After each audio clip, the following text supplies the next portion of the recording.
Are you confident your company has the necessary defenses in place? Can your business withstand external attacks?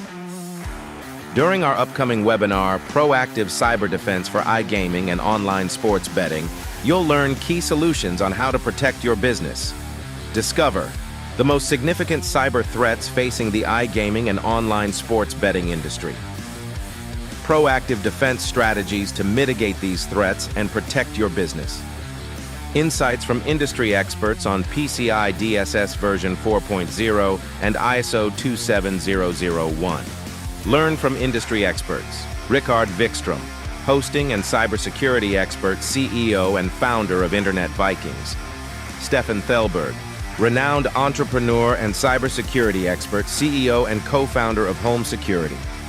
The webinar is starting now.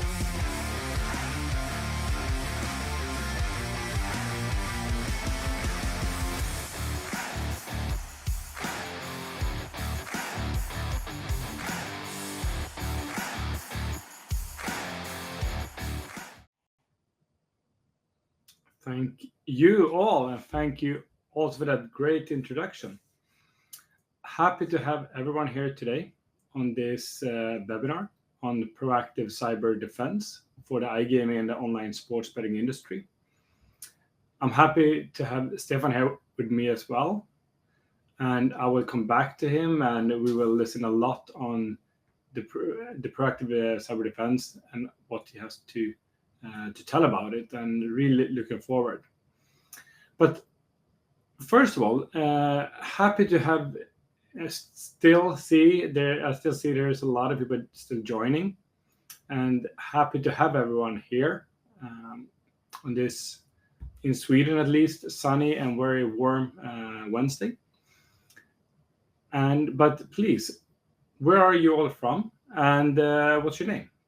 Please give us some information. Who is here and where you're from?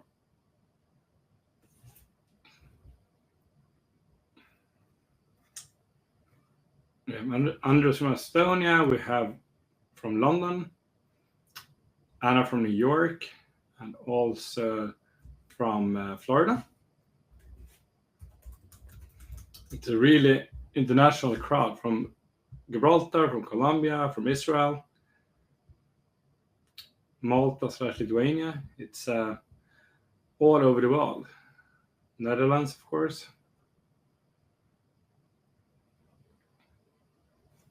Jonas from Stockholm, US.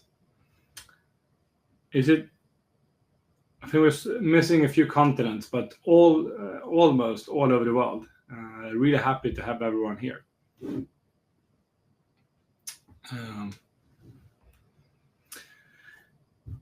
But great, thank you all for that and seeing where you're all from. We today, the agenda for this webinar is that we're going to listen to Stefan's presentation about proactive cyber defense and his view on it and what's have changed lately within it. We're also going to do a Q&A session. We have some pre-submitted questions, and also please feel free if there's any questions you want to ask later during the show, and we can bring it up later on. And a quick introduction of me. I'm the CEO of Internet Vikings. My name is Rickard Vikström. I started it more than 15 years ago, super focused on the gaming industry, together with my colleague Victor. He was in Malta working in the gaming sector. I was working at a hosting company. And that then became what is today Internet Vikings. Super happy to be here, and also super happy to have Stefan Thelberg with me. And please, Stefan, please do an intro of yourself. Thank you, Rickard. Thank you for having me. Thank you, Internet Vikings, for having me and a part of Home Security in this webinar.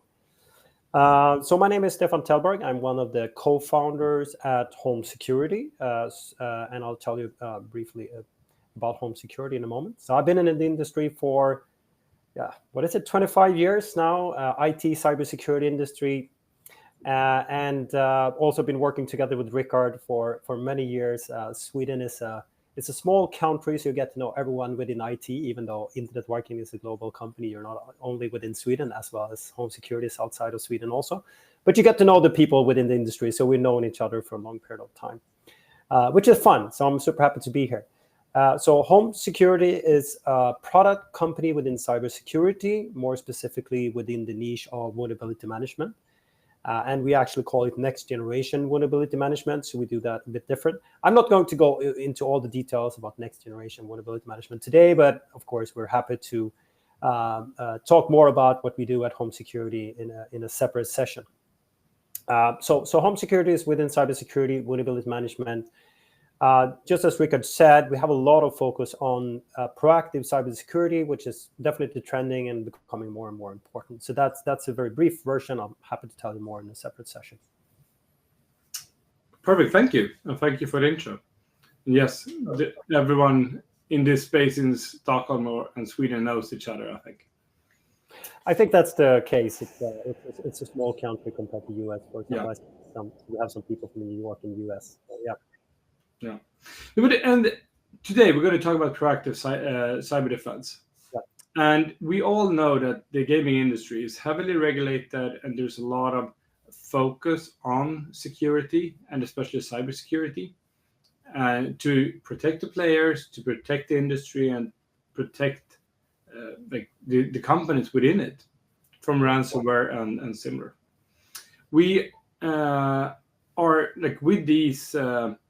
With the certifications that we have in the industry and the regulations, we are seeing a more focus on proactive work within AML, KYC, but also cybersecurity. And that can't happen like once or twice per year. You need to do it every day, every minute within your organization. And that's why I think this is so important. And many things of the changes that have happened the last couple of years, and also happening this year, is on the PCI DSS that many of you use for the payments. It's version 4, which then requires, in my opinion, what I've seen at least, that you do vulnerability, proactive and constantly vulnerability management. Yep. Same thing with the new ISO 27001 update. Well, same thing, and really happy to have Stefan here to tell us more about it. So please, Stefan, go ahead and how do you why is there so much focus on proactive cyber defense today, and what's the focus there? Please tell us more about it.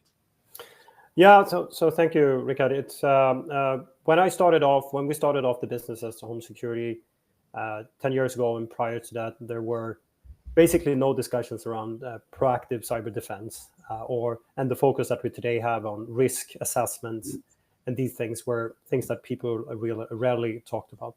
So that has definitely drastically changed over time, I would say, the focus that we have.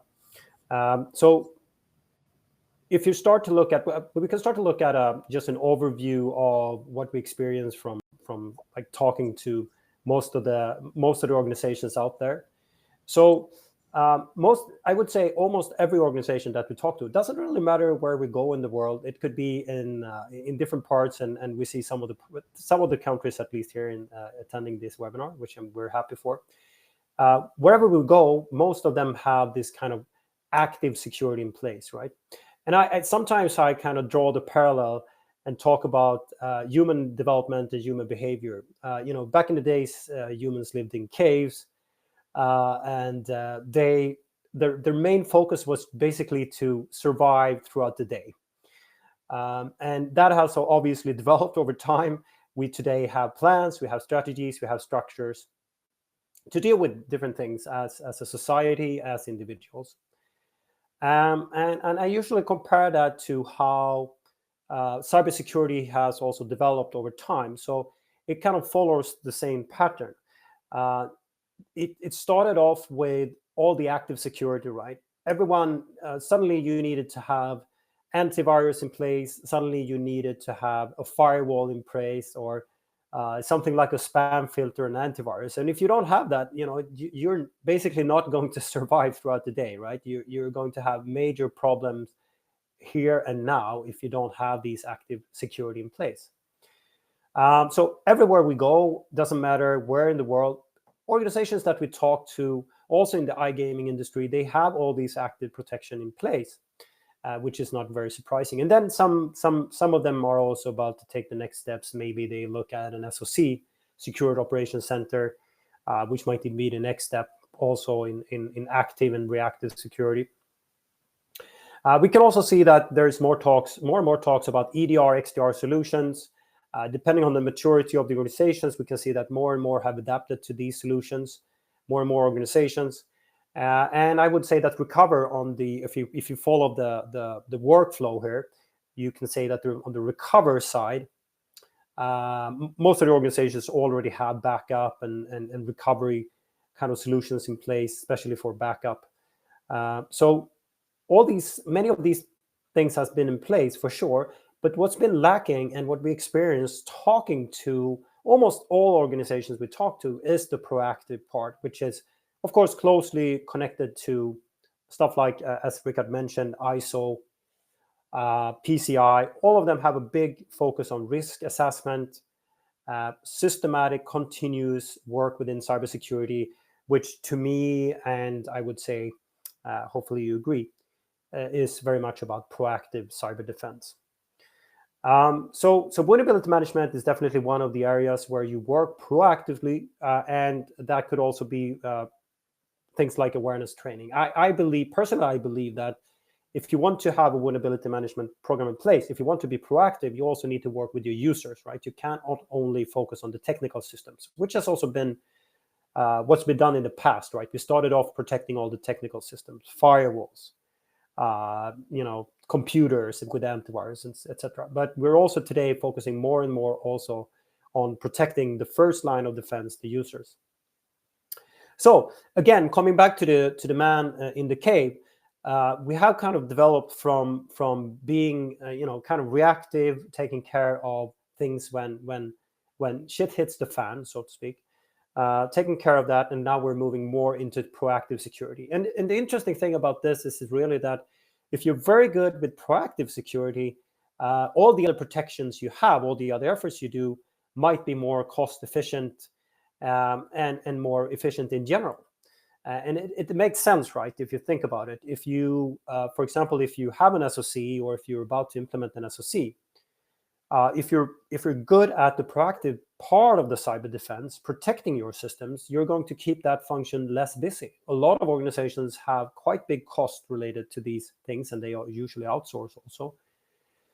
So you can definitely keep it's a kind of a cost control, keeping them busy at the lower level if you are good with the proactive part. So I would say that the proactive part is definitely, again, super important, and it helps you also to both keep other type of protections less busy, but also help you to be more successful with the other type of protections, since they're coming kind of after the proactive part. I would also like to talk just about ransomware, because ransomware is, I think you briefly mentioned that, Rickard. Ransomware is one of the bigger threats that we're currently facing. And there's many reasons behind that. One is that obviously the attack surface is growing. We're becoming more digitalized, and that obviously increases the exposure. So we're more exposed. We have more assets exposed today than we had in the past. There is also a huge challenge with the technical development, which is moving very, very fast forward. And as I usually say, technology always comes before security. So, for example, look at the cloud-native platforms. That's a great example. More and more organizations move into cloud, or they're kind of born into the cloud-native platforms already from the very beginning. But they're less good with security within these platforms. And that opens up the door definitely to malicious things, cyber criminals, and not least ransomware. And as you might know, also ransomware today, ransomware could be, you can buy that as a service. There's something called ransomware as a service. And also considering the geopolitical situation, there are more governmentally sponsored criminal organizations that are either sponsored or run by governments that actually work with ransomware. Not necessary to make that much money, I would say rather to create to sabotage and create disturbance in the society, or if you're in corporation or within iGaming, maybe you can have your operations stop and you will not be able to run your business as you want, as you like. So ransomware is growing as in parallel with technical development, which is not very strange. That's ransomware is one thing. You will see another thing for sure in the future as technology continues to develop. If you look at vulnerability management, I would say that there's a huge benefit of working with vulnerability management in relation to ransomware and to be proactive. So vulnerability management offers the possibility to kill the attack chain in multiple places, since if you have the user as a part of your vulnerability management program, you can first of all protect the user. So 90% of the ransomware attacks starts with a mistake, a human mistake, and of course you could argue that 100% is human behind, as long as we don't have AI running too many things for us. So you can definitely argue that everything starts with a human in one way or another. But most of the attacks, almost 90%, starts with some kind of malicious thing, and that could be a phishing email. So if you can break that chain already there, if your users are more resistant, of course, that makes it, that stops, and that's it. But if you get a footprint, if the ransomware can plant something malicious into a computer through a user, the next step would, of course, be to protect the computers. The computer is something that is part of the vulnerability management program, making sure that you proactively have updated software. You don't have these vulnerabilities that are related to ongoing ransomware attacks, for example. Then usually what happens is that the ransomware spreads further from the computer into the systems, and then you have this large spread, and it spreads fast, and then it's out of control. So, of course, a big focus for vulnerability management is to protect all the systems and make sure that they're up to date, because a system that is up to date is much less likely to be infected with something malicious as a ransomware. So there's multiple ways to break the chain if you work with vulnerability management, I would say. So that becomes what we can tell from working with many organizations within this, also within the iGaming industries, that they're super happy about this, because it kind of create this waterproof, silos where you can separate and you can break it down, and it's going to be much less likely to happen since you can break the chain in multiple places. Moving forward also to DDoS attacks. So DDoS attacks is a huge, obviously huge problem. We can see that DDoS attacks has been used within industries to sabotage specific companies. Could be potentially a reason for that, maybe a competitor, maybe someone else.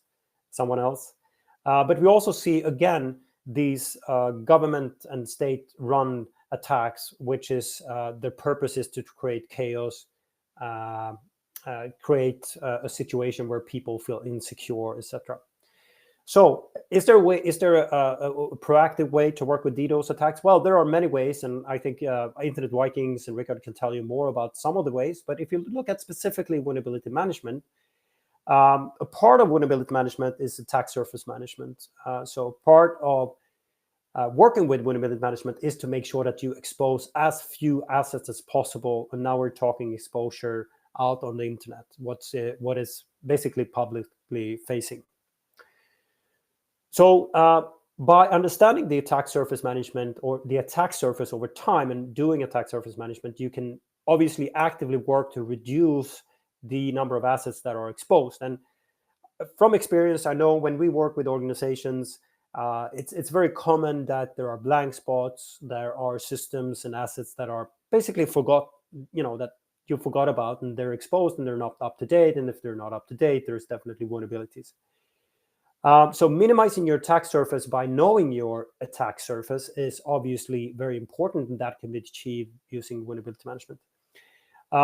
Another very interesting aspect of DDoS attacks is that some of them are using security flaws, meaning vulnerabilities in different type of software, to amplify the attacks. So they will get a much bigger effect of attacking a specific software.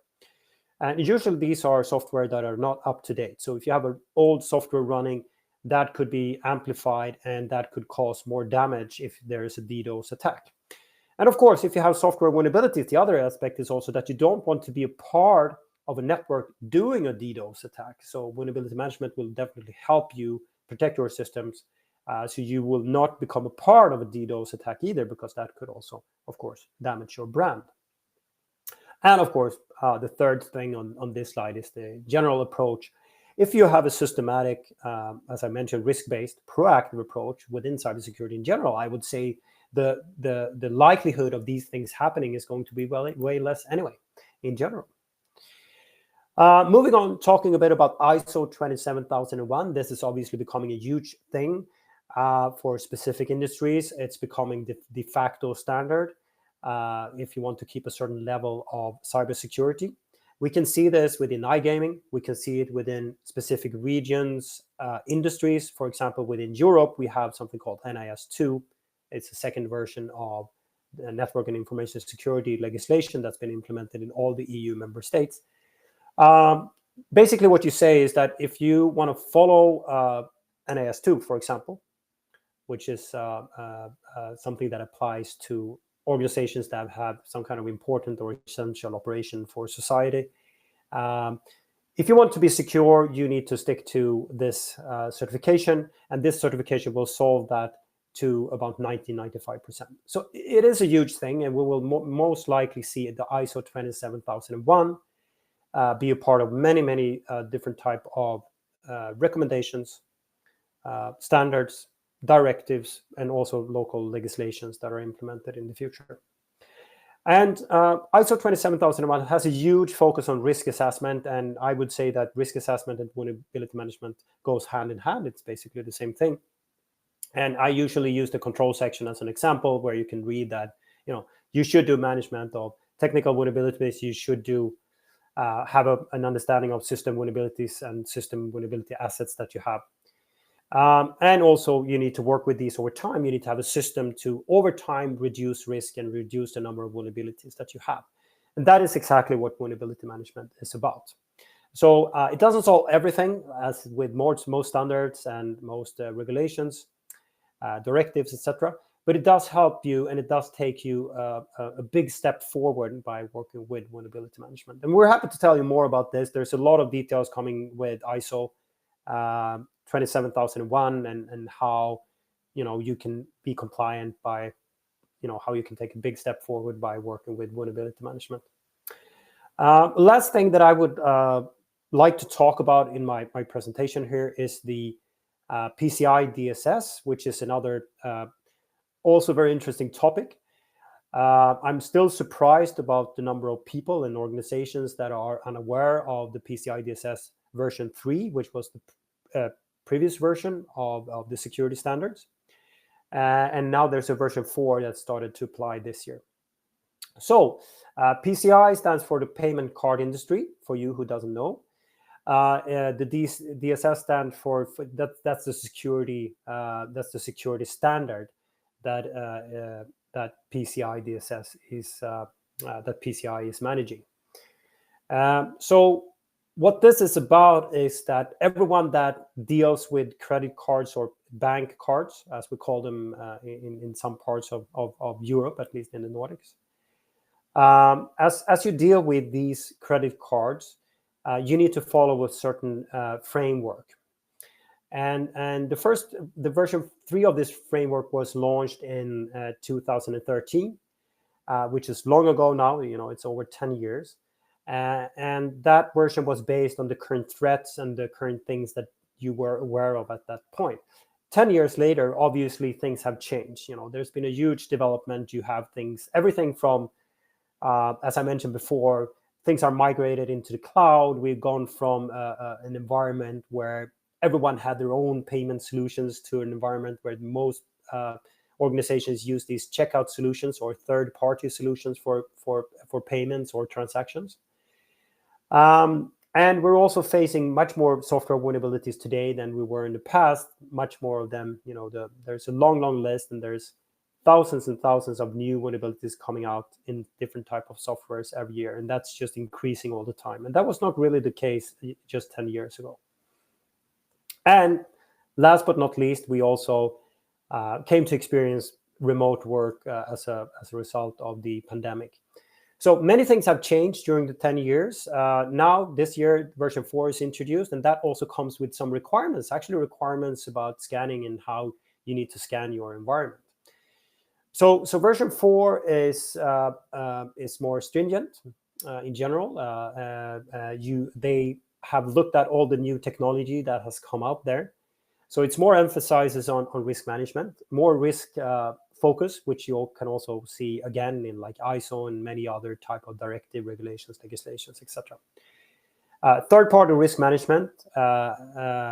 The supply chain has received a lot of attention since there's been a lot of issues with this. You might remember the SolarWinds hack that was some years ago, where there was a supply chain event that took place, and a lot of organizations suffered from that. But that's just an example. This is a huge thing. There's a lot of focus on supply chain, and that's also part of PCI DSS version 4. And then again, how do you protect remote workers? But it's not only about remote workers, it's about cyber hygiene in general. So PCI version 4 actually focuses also on cyber hygiene in general. You need to work actively with your staff to make sure that they're on top of things, they learn new trends, and they're hopefully fairly resistant against attacks such as phishing and accordingly ransomware attacks, etc. We can also move on and just look at like an overview and blueprint of PCI DSS version 4 and what you must do. So there's something called ASV scanning. So you need to have an approved scanning vendor to do this. And this is actually a requirement. And again, I'm a bit surprised about the number of people that are still unaware of this. And we're happy to tell you more about this. There are some specific details. I'm not going to go into all the details. That tells you exactly what to do. It depends on how you implement the credit card payment solution, how you integrate with that, how many transactions you have, etc. So, but we're happy to tell you more. Just reach out after this webinar, and we're happy to tell you more about how this works and how we can help you, and also what you must do in relation to PCI DSS version 4. But just briefly, some of the things you must do is nowadays, the bigger, if you have a lot of transactions, credit card payments, you actually need to do authenticated scanning on the systems that are related to the payment solution. And you also need to do public scanning on the things that are facing the internet. The public scanning is a totally new thing that you need to do that. Even if you have a third-party supplier of the payment solution, you need to do scanning of the things that are facing the internet. There are some dependencies that comes back to how you implement and how you integrate with the payment solution. So there's some technical details. And again, I'm not going to go into all of that because then we would spend the rest of this webinar talking about that. But basically, there are some details. But again, we're happy to tell you more about this. Just reach out and we can definitely help you with exactly what type of solution you need to have in place to be compliant with PCI DSS version 4. But again, just to sum it up, again, proactive cyber defense and a proactive approach in general comes back a lot to vulnerability management, and it does help a lot of organizations, and that's what we've done throughout the years. Yeah, back to you, Rick. I think that was, a few words from me. Sorry for all the slides there, but hopefully you find it interesting. No, thank you, and thank you for that presentation. It's a lot of information. I learned a lot, especially on the PCI DSS side, as I'm not following so much personally, but it's always good to get that kind of update. And I actually got one pre-submitted question that I just went through, and talking about the PCI DSS, I think I would just put it out there. Like, is vulnerability management a requirement for PCI DSS 4? Well, it's a very interesting question. Yeah. Okay. The brief answer is yes. Okay. Because this is PCI DSS stipulates very specific things you need to do, and it's very specific, as is an industry-based standard, right? It's a payment card industry. It's MasterCard, American Express, all of them. So they have very specific requirements. You need to do these authenticated scanning if you reach a certain level of transactions, and you also need to do the public scanning There are some exceptions where you can work around this, but there are very few. So the quick answer is yes, you need to do it, and you need to have an approved scanning vendor, approved product to do the scanning also, and that product must have passed through a number of tests. So you need to run very specific tests to be compliant, which is kind of interesting. I would expect this to be more common in other standards in the future, but PCI DSS version 4 is one of the first ones where it's very, very specific about what specific vulnerabilities, actually, what kind of capabilities you need to scan for.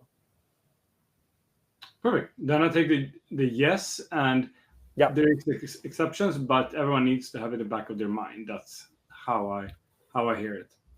Yeah, and I think the best, usually what we do, if you reach out to us or someone else working with PCI DSS, you definitely need to be consulted, because it is a big framework, and it's a bit hard to understand all the different parts. So there are experts within this space that can help you and tell you exactly what to do. But the downside of doing nothing is that you might actually be cut off from the transactions. That's how the industry, that's why it is there. That's why you have the security standards, because you need to follow them. So the worst case scenario, you can actually be cut off from the transactions. Okay, perfect. Thank you. And then going into vulnerability management, like, how do you see it have developed the last 10, 15 years? Like, you talked about the cave and the man or woman in the cave, and then transitioning to like strategic work that humans do today. How do you see this for the last 10, 15 years on vulnerability management? Well, I think that the technology has developed quite a lot. It's easier to implement today. You can get started. I mean, this is one of the technologies that you can really get started within a few hours, really. But if you look at one of the big things that really stands out, I would say that there's a huge difference from how it was done before. And before it was kind of similar to what you did when you lived in the cave. You just wanted to survive throughout the day. So you did something every now and then within vulnerability management. Most likely, and the kind of pattern that we see is usually that you do it in relation to penetration testing. And then you do that, and you do some kind of vulnerability management or vulnerability assessment. That's usually done, as you know, this is not an ongoing process. Most organizations do this maybe once or twice per year. So it's been something that you do every now and then. So the big shift throughout the years, and the big difference from if you go back from the point where we started home security, is that it was done every now and then. Now it becomes more of a systematic and continuous process. And if you wanted to have it continuous, obviously you need to automate it, because you can't have people working with it all the time, or pushing buttons, or initiating scans, or whatever it is. So it needs to be automated. It needs to be put into a system. And more organizations now actually create a vulnerability management program. So they have vulnerability management as a centralized point for the proactive work within cybersecurity. So that's one of the tools that they're using. So the big shift is going from doing something every now and then, just surviving through the day, and now actually making it as a more continuous process. And by doing that, my view is that you become proactive. And by becoming proactive, obviously, then you get all the benefits of being proactive with cyber defense. Okay. Thank you. And what I take with me from that statement is, like, to have it automated, to not have someone to have to start it. That's, I think, the most important part, because then someone can forget about it. There's a new person is responsible for it, and so on. Someone is leaving the company that was responsible for it. I think that's what I take with me. And what I would say is that automation is key here. That someone actually get the reports and do something with it. Yeah, for sure. If I can briefly comment on that, that's exactly what it is about. As soon as you put dependencies on, things that needs to happen every now and then, or people need to do things, it kind of fails. And that we've seen so many times in the past.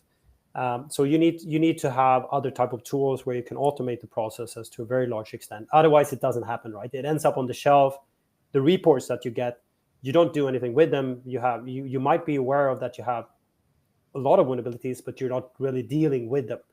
So yes, I definitely agree that that's a huge and very important part of it, that you need to automate it to make it happen, really. Okay, perfect. Thank you. And then regarding ransomware, what's your opinion? Why is ransomware so big of a problem right now? What's the reason for it? Well, first of all, ransomware is a business, right? It runs most people that the cyber criminals that do the ransomware attacks, they run it like a corporation, right? And corporations are usually incentivized by money. And it's the same thing if you look at ransomware. Ransomware is incentivized by money. They run these things as a business nowadays. Of course, there is an alternative, which I also mentioned, where there might be more state sponsored or state run ransomware attacks, where it's more about creating chaos or insecurity, disturbance, etc. But many of the ransomware attacks, most of them are still about money. And it's a business, it's a corporation, which is funding other type of criminal activities. So if you can make money somewhere, that's usually where, it's like it's like a flood, right? It's going to take the most easy path down to the ocean. It's like a river. And that's exactly the same thing with the ransomware attacks. It's one of the easiest way to make money if you're a cyber criminal today, and you can make huge amounts of money. We're not talking, a few dollars every here and there. We're talking millions of dollars in a short period of time. So it's a very lucrative criminal business going on, and it's just like any other business. If it's a profit, if it's profitable, there will be more, and there's just that keeps it growing. And this, of course, goes hand in hand with the technology that allows for this, because there are still vulnerabilities, there are still risks or security flaws that has not been dealt with. So the combination of these things is very dangerous, and that's why it keeps on happening. And it also it actually keeps on growing to some extent. Is because of this. So it's basically it's like any other corporation, if you can call it that. Yeah, that's true, and and we need to protect ourselves. And I spoke to someone the other day regarding like proactive ransomware and where the cybersecurity industry is at today, and I made the shift in terms of ransomware to how it was like 25, 30 years ago prior to antivirus softwares. And that's where we are today. We don't have any antivirus. We didn't have antivirus software. People created viruses. Then we need a software to handle that. That's what we have today. And give it 10 years, I think most of these problems will be solved. But again, it will take 10 years, maybe 5 years. Hopefully, we can do it a lot shorter than that, but that's the kind of time frame we're talking about. Yeah, and as it develops, there will be new challenges. In 10 years, you will have another thing. We don't even know what that is. It's exactly what you said, Rickard. I mean, it follows the same cycle. First, you had viruses, you had antiviruses, and that was how you reacted on that. Now you have ransomware, and it's a much more complex challenge, obviously, than the antivirus. And at the point where you had the malware, the viruses that infected your computer, if you remember all these things, maybe it was just something that popped up on your screen, a funny thing back in the days. Now you have ransomware. We didn't even know what a ransomware was at the point where the first virus infected files were distributed. So I think that's just the reality. We don't even know what will be the next challenge. What's going to be the next thing in 10 years? What is going to be the challenge? We do have indications, since there's a big migration into cloud native platforms, for example. We can guess that that's going to continue, and that's going to also come with even more security challenges. But we're happily, I would say, to sum it up, we're happily unaware of the things that we'll be facing in the future. Yeah, hopefully. And then going over to the audience, is there any questions from anyone here in the audience today? Is there any things you want us to describe more around? Is there any other questions that you think that we should bring up into this discussion? I see that someone is typing, so I hope it's something at least. Now let's see if we get some questions. Yeah.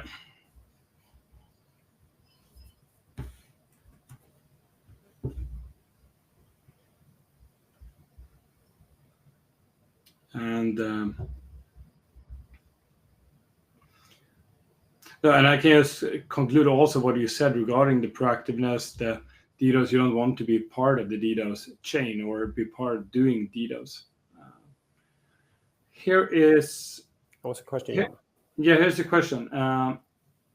What's the thresholds in transactions that you mentioned when it comes to PCI DSS 4 and vulnerability management, and what thresholds do you need to get up to? Do you know those numbers? Yeah, and there is a few thresholds, and again, this is a bit of a complex thing, and it takes a bit of time to go through it. The first thresholds that you need to reach is about a few thousand transactions, and if you reach those thresholds, you need to then consider, what you need to do as a result of that, because of the number of transactions. So it's all tied. A lot of the things are tied to the number of transactions, and you need to have. And now we're talking on a monthly basis, so you need to have. I think it starts somewhere 2,000-3,000 transactions. But this is exactly the discussions that you need to have with the experts, so they can tell you exactly the thresholds that you need to apply, that you need to consider. It's not only about the transactions. It's important to point out that it's not only about the transactions. It's also about how you integrate with these payment solutions, and how they're integrated into your infrastructure. So that's also part of it, and how you need to what you need to consider. But the thresholds are pretty low, and I would imagine if you look at the iGaming industry in general and the number of clients and customers that you work with, I would assume that it does apply to most of you in terms of going over those thresholds, because there are not that many transactions that needs to be done for you to have to comply with PCI DSS, previously 3 and now version 4. But again, let's talk more about that. So there was another question there, Rickard, about the gateway. Yeah, so I think there's also regarding payment, the payment PSP. Yeah. So do you mean direct integrations with PSP or via gateways or other? So there are many different kind of setups you can do, right? You can have a third-party vendor for this, which is according to PCI, they call it the PSP, payment service provider, which is basically a checkout solution and similar. So it depends a bit on how you integrate with that. There is a way to work around this. It comes back to iframes, or if it's integrated on the web page or not. If you're redirected to payment solution and redirected back to your web page. So it depends on how the integration has been done. And again, it's a bit more complex than just saying that a specific method that you used will make you have to comply in a certain way. So you need to look at the combinations.